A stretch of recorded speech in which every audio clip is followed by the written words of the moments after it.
my one-of-a-kind friends.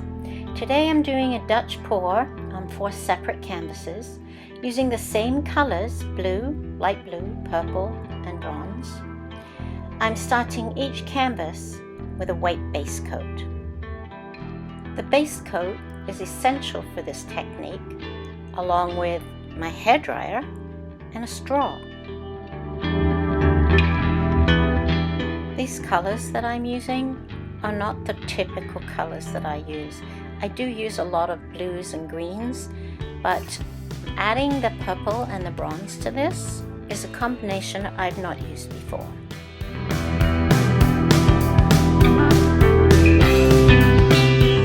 Now I'm adding a lot more of the white around the paint, which will cover the other colors.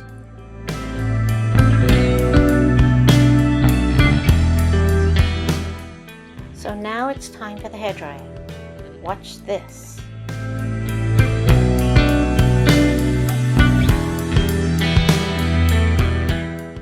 Once most of the paint has been covered, I then use the hairdryer to fan out the paint underneath into an amazing design.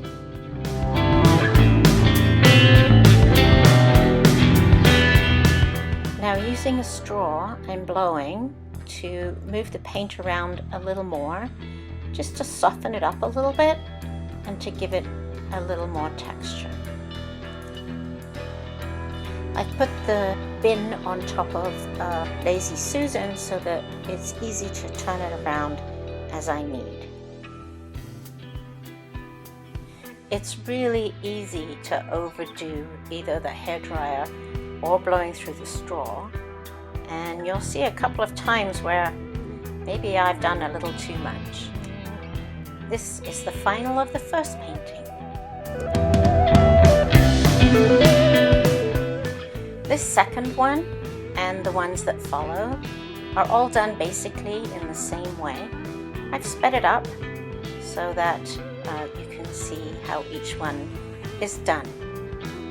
I took this whole idea from Smart Art Materials YouTube channel, and that is from Olga Sobey. So she had tried this with almost the same colors, except she's using color shift paint, which I'm not, and she had suggested putting all 4 together. I'll put a link below with her channel and with specifically this art that she showed. Click on it and go check it out. You can see here I'm trying to push the paint to that corner, but it wasn't going to go, so I added a little more paint. This way it'll look the way that I want it.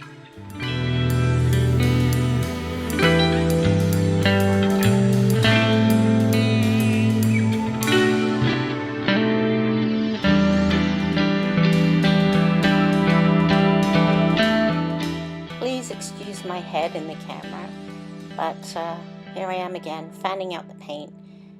Me blowing it makes it a little less harsh and softens the edges. And that's the second one.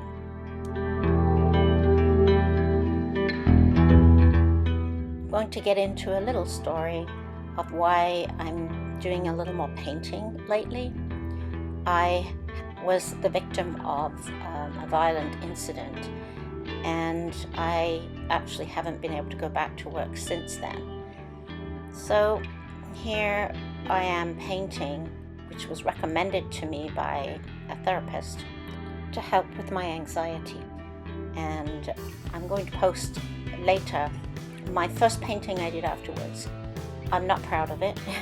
It's ugly, but I decided to keep it because I think it's sort of paying homage to me and the situation I was in at the time. So keep your eyes open for that one. I am under the care of my doctor, and I'm doing therapy, and I've got the support of my friends. So hopefully soon I'll be on the road to recovery. If you have experienced anxiety or trauma and you have some tips for me, I'd love to hear them. And this is the third one.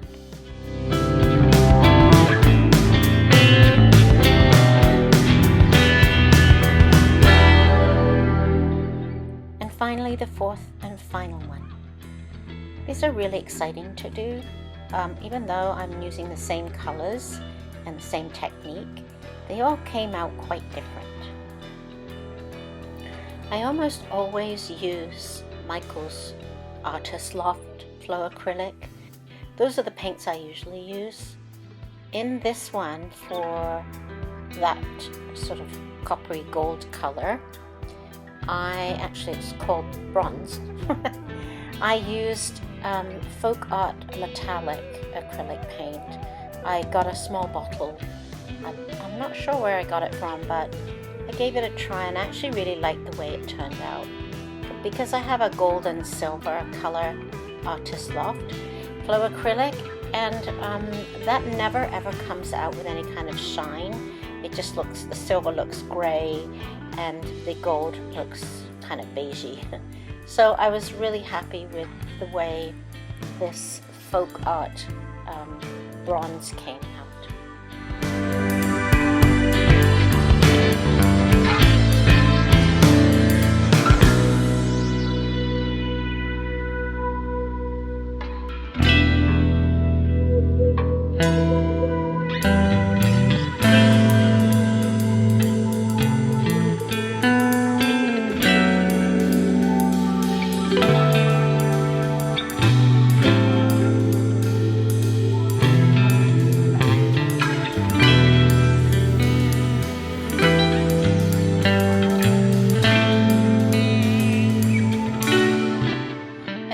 Fourth and final one.